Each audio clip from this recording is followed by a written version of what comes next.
The defenders of the 2025 All-Australian team are back pocket, Josh Battle, Hawthorn. Fullback, Sam Taylor, GWS Giants. Back pocket, Jordan Clark, Fremantle. Halfback flank, Bailey Dale, Western Bulldogs. Centre halfback, Harris Andrews, Brisbane Lions. Halfback flank, Nasiah Wanganeen-Milera, St Kilda.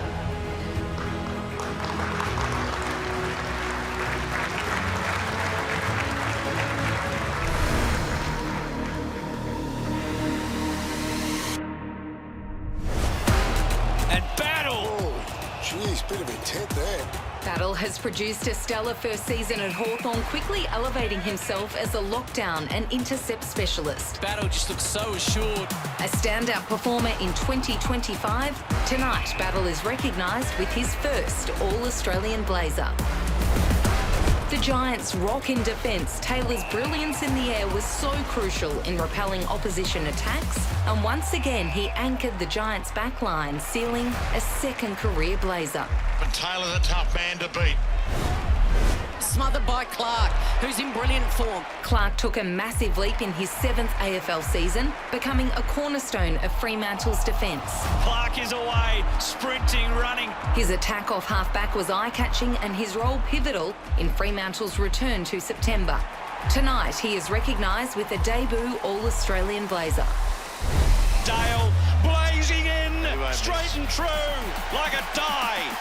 Dale further enhanced his reputation as one of the AFL's most damaging rebound defenders, routinely hauling in huge metres gained, hitting the 1,000-metre milestone against the Bombers in round 10. Here it is, the most ever disposals by a Bulldog. His clean hands and elite kick precision earns him his 3rd blazer tonight. Andrews will get there, make the contest, and he kills it. Puts the garbage out at row 8. As Brisbane Lions co-captain and premier key defender, Andrews spearheaded a defence that conceded one of the fewest points in the league. Hughes can't get past Harris Andrews, the gatekeeper. He finished the season 2nd for intercept marks and is pivotal to Brisbane's back-to-back dreams. Wanganeen-Milera! Oh my God! Oh my God! Unbelievable! His heroics in round 20 were the most talked about performance of the season. 2 clutch goals in the final minute showing the football world he is a genuine match winner. Oh, Nasiah's on fire! His meteoric rise this season and incredible talent earns him a debut All-Australian selection. Well done to our All-Australian defenders. Please give a warm reception to a 3rd-time All-Australian Harris Andrews from the Brisbane Lions. And beside him, a man that lit up the AFL like few have before, Nasiah Wanganeen-Milera is here as well. Nas, great to see you. How are you? Good, thanks. We'll start with you, Harris. We'll start with you. I just said to you, whenever I feel like I'm commentating your games, it's like it's a training run. You seem so casual out on the ground, but you're telling me where the gears are whirring. That's not necessarily the case. Yeah, I wouldn't say I'm casual in the mind, but they're probably just a different word for slow. No, I don't think so. Where'd your footy journey start, Harris? Who did you first play footy for? I played my junior footy at the Aspley Hornets up in Brizzy, and my old man's from Victoria, so got me along to the footy club and absolutely loved it. Growing up in Brisbane, where rugby league's quite a dominant sport, was different, but really enjoyed footy and stuck with it. Tell the people out here, in your NAFL year, how many goals did you kick? As in the under-18s NAFL comp, Yep. I kicked 80 goals. 80 goals. Why on earth did you end up in the defensive 50? And does your coach know this? Does Mr. Fagan know that you're a power forward? I don't know if he knows about the 80 goals, but when Joey hung him up at the end of last year, I was pretty quick to find my way into his office. And didn't get much back? He was very quick to shut that down. How's your experience been at the Brisbane Lions? Obviously, you've been contending for so long, and then last year was an extraordinary year for you, your coach, and your football club. Yeah, it's been a great journey. We've really enjoyed the last 7 years. I think we've played finals. We worked hard before that to try and establish a good culture, and we've been able to add some really good pieces along the way. We saw Josh Dunkley get up here earlier, Lockie Neal, Charlie Cameron, those sort of guys came on board, and we just really enjoyed up in Brisbane. We work hard and try and get the best out of ourselves. And Fags obviously drives that culture and really make it a fun environment to be a part of. So, yeah, it's been great to put on another great season, get the double chance. Top 4 was something that we wanted to strive to achieve at the start of the season, and to get that was great. And yeah, now we're just really excited about what we can achieve this year. And obviously you're looking forward to taking on Cats Friday week, but just take it back to grand final day. You lived out every AFL footballer's dream to go up on the dice and lift the cup. What was that moment like for you? Yeah, it was surreal, obviously, in the moment. It was a pretty crazy day, a bit of a blur, to be honest. But, yeah, I guess just to salute after such a long period of time, you know, grinding away, trying your best to improve the club and get better personally each and every day. Yeah, very proud and something that I'll never forget. We were just watching the highlights of NAS's game when they were 46 points down. Were you watching the game? Have you memories of that game? I was, yeah. I was in my living room with my old man, actually. I was at their place and... yeah, seeing the big fella get up on the shoulders and take that mark was pretty special, and yeah, it was a pretty crazy game. Well done to you, Harris. Congratulations, the 3rd time All-Australian. Nas, we were just talking and Harris was saying, do I get nervous? I said, I'm okay in this situation. I said, what about you? And you said, no, I'm not at my most comfortable. So we just have a nice chat about this. Congratulations, mate. The season you've had has been extraordinary. You've brought people to the football. Take us back to that game against Melbourne. First, that mark that we just saw. What are your memories of that game? Because it's going to be one of the most discussed games moving forward that a lot of people have seen. And, mate, congratulations on such a wonderful year. No, thank you. Yeah, well, 3/4 time I thought, yeah, the lads are down and out, and we'll take this hell. And yeah, the lads dug deep, and yeah, we sort of kept coming, and then yeah, out of nowhere we were 3 goals down, I reckon, and yeah, the ball just ended up coming down, and we put the pressure on, and yeah, we were able to come back, and yeah, it was pretty surreal moment, and yeah, definitely one I'll never forget. I know you're talking about the boys, etc., but I'm here to talk about you, Nas. I want you to tell me about that mark first. You're going to have to put your modesty aside for a moment. Big hanger at a big moment in the game. Yeah, it was obviously the ball was coming in. I sort of, yeah, pointed to the other direction. I think Mason Wood kicked it, and he ended up kicking it the wrong way and straight to Bailey Fritsch, and yeah, I thought, I'd better have a crack here. And yeah, lucky yeah, I'm not the greatest contested mark, but yeah, I was pretty surprised I put that down. Now I think we're starting to relax and get to the details. So it goes back to the middle. There's so little time left. It's going to be a historic moment for the St Kilda Football Club for so many reasons. What are your memories of that last 15, 20 seconds? The conversations, the ball coming your way. It was such a brilliant moment, mate.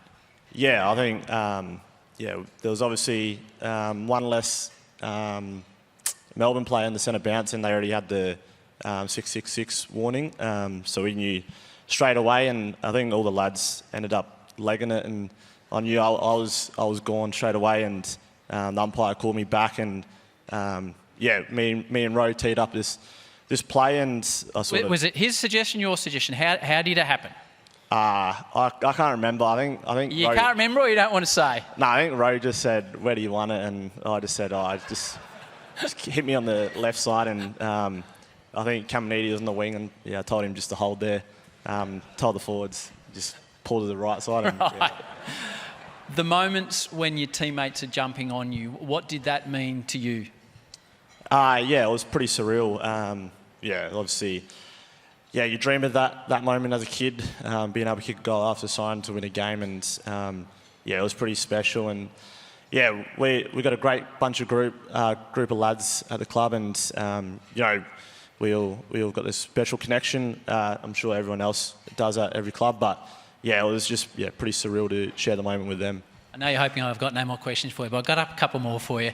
I want you to look up on the screen here. So this is a video that went viral with your coach, and you apparently perched on his shoulders. So I haven't heard this story. How did you end up on Ross Lyon's shot? Did you ask him? Did he say jump on my shoulders?